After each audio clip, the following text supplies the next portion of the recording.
progetto che punta su 4 luoghi, 4 ex luoghi di lavoro, 4 fabbriche nella provincia di Treviso e nella provincia di Belluno. L'obiettivo è, partendo dall'arte, quindi mischiando l'arte con la manifattura,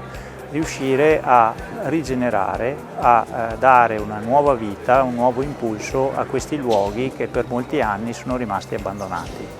Questo siamo riusciti a farlo grazie a 6 artisti internazionali selezionati da noi assieme a uno dei partner di progetto, Fondazione Benetton Studi e Ricerche. Alla tessitura alla colombina siamo arrivati grazie a questo progetto e alla collaborazione di un artista internazionale a costruire, a rendere fruibile in spazi che erano abbandonati e che sono stati abbandonati per decenni un primo embrione di museo aziendale, museo che raccoglie la storia, raccoglie dei materiali